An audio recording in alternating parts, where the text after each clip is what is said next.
Final score of 101-82. Coach, pretty much a complete effort by you guys. I mean, you had the lead, you got the big bucket late going into that second half to begin the second half, and then from there on out, it was just an offensive output. What was working well today? The guys did a great job in the second half of really moving the ball around and limiting their offensive rebounds. Now, a couple of them were late, and it's not an excuse, but they had 11 at the half. And that's something that we've been really talking about and working on all season. We cannot just get beat up on the glass. It just allows them, I believe they had 10 more shots than we did at halftime. And it just can't be, because when we get possessions, we love to run, we love to shoot, get out there and try to put some points on the board. But it goes against everything that we work on every day when they're getting those second chance opportunities. Well, in this game, overall, 6 players for you guys in double figures. So obviously a number that you like to see. You're getting production from pretty much your entire lineup. But for guys who are eating up these big minutes, and then you have guys who are coming off the bench and whatnot, like an Austin Beach, what have these guys been contributing for you as more of a 6th, 7th man role? You know, the 6th and 7th man role for us is really the same as the 1st, 2nd, 3rd, 4th, or 5th as a starting 5. You know, they come in every day, and Austin has started games for us, and Nick has as well. So with Tavon and Doc out right now, everybody has the opportunity, and it could happen, to play starter minutes. A big concern of mine was after the 7-day layoff that they had was we like to play so fast. And without being able to really work, we practice Tuesday, Wednesday, and Thursday, which I love the 3 days, but it's still, I was very concerned about the wind and being a little bit rusty, which I think showed in the first half. Overall for this team, the first couple of months, again, 10 wins so far in the season. You're 10-3. You've only lost a couple of close games. Haven't really been out of any game this season.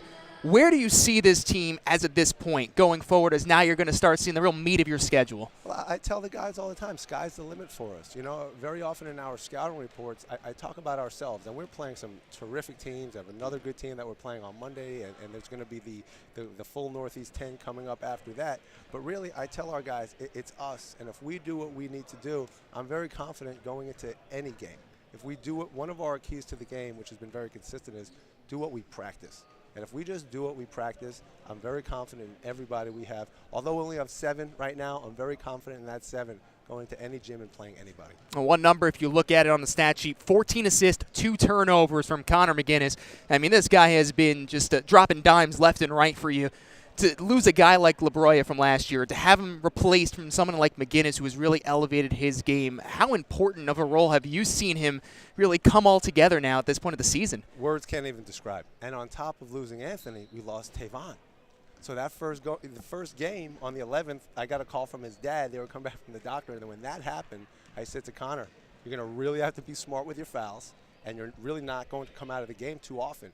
He's been great. He's been very smart. And with that, after he and I had that discussion, he's gotten better and better and better. And you lose a guy like Anthony, who's an all-conference player. He's a pro right now playing in Spain.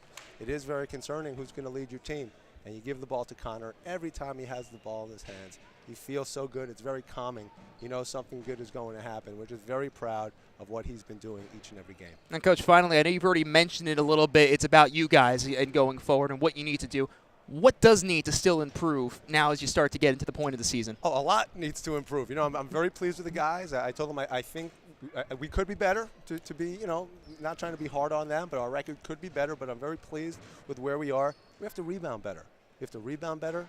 We have to get more of the 50-50 balls. We have to, when that ball is loose, whether it's on the rim, whether it's out on the floor, we just have to see it and be hungry and just look at that ball, and everyone has to say, I'm getting it. And when we really get that hunger for it, I think we'll be much, much better. So really the rebounding, and I'm very pleased with the way the guys share the ball.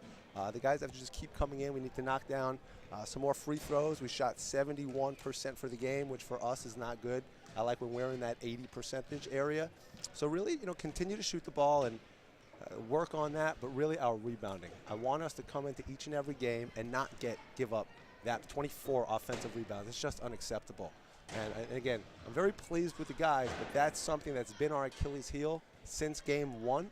And I tell them every game, like I said, that's another key to the game.